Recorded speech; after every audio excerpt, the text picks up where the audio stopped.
First Alert Weather. Well, what you got for me today, Jeff? Well, I got more winter weather. I don't know if you saw or were involved in any of that weather last night that pushed through here. It's all a part of this bigger flow of atmospheric moisture.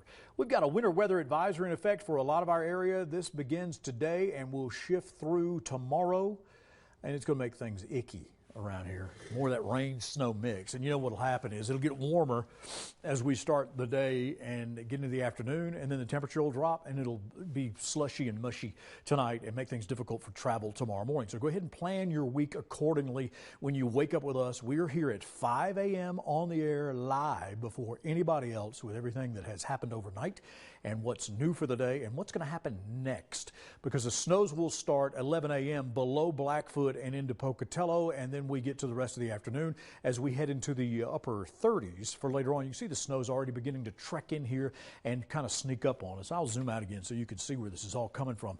Our friends in Salmon are going to be left out of this. They're in the Cool Kids Club, don't get me wrong, but there is snow that is coming from the backside and already influencing Oregon's weather and Nevada's weather as well. So I'll take you to see where this is. And you can look into California. They've already had multiple deaths, and they've got flood watches and really bad issues there. Almost the entire state is being affected by bad weather. Look at that, down into L.A. and Orange County and San Francisco and up toward Redding. And then they get that crossover into the mountains, and we're going to be affected by this. The rest of the country is looking pretty dry right now. You get into Memphis after Elvis's birthday, and I'm thinking he's going honka freezing love. There's freezing fog there this morning. There are a lot of folks there that are probably trying to get out of town. That may make for some air travel issues, especially into western Tennessee, baby.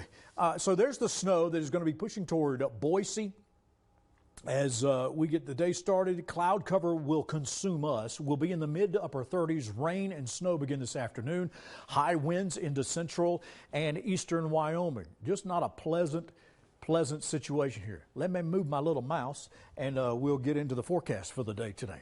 22 for 7 a.m. at the bus stop. The winds are going to pick up today too. We're going to see gusts of 20 miles an hour. You combine that with the rain and the snow and it'll make things difficult. This is the Pocatello-Chubbuck 86 interchange. Thanks to ITD for providing us with this camera and our State Farm camera, or rather cameras that are at the Farm Bureau office. We have those as well for you. We'll keep track of the roads too. So make sure you're back here at noon on Channel 8.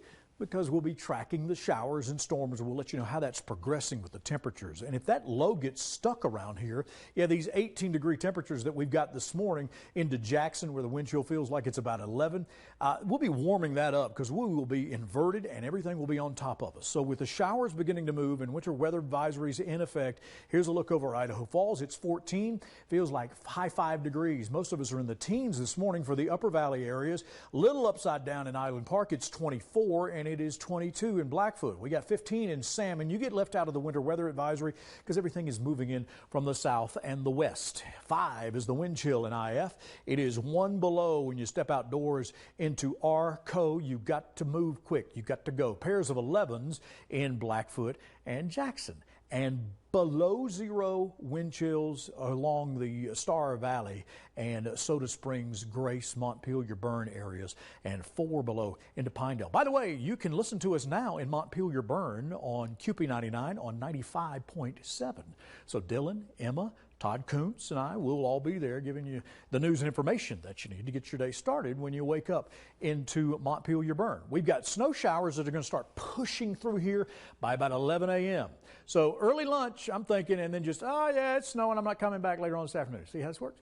And you're going to have to pick up the kids later. This low, if it gets stuck on top of us on into tomorrow night, could make for a messy Wednesday as well. We're expecting several inches of snow with this system, and it all depends on timing and the warmth. But it will begin as rain, make the changeover to some slush, and these winds are not going to provide any help with the visibility issues. We're talking about 20 miles an hour as we get into this afternoon with gusts in the highlighted areas. Beyond that, 20 to 30 mile an hour winds with blinding snows, much like we saw last night, crossing Idaho Falls into the eastern highlands and the Palisades. So here's the forecast for today. It's going to be in the mid to upper 30s, and things will be slushy into the afternoon. Tonight, things are going to freeze around here. It's going to be right around 29 degrees.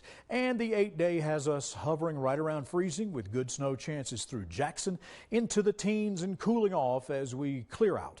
By Wednesday, Pocatello rain snow mix and 40s with messy conditions and accumulations of several inches possible, mid-30s. In Idaho Falls, it'll be closer to 37 tomorrow. Thank you, Mason, for pulling me out of the side of the road last night there along the Swan Valley Highway. Let's make blank extinct in the new year. Hit me up, 534-9957, Dylan.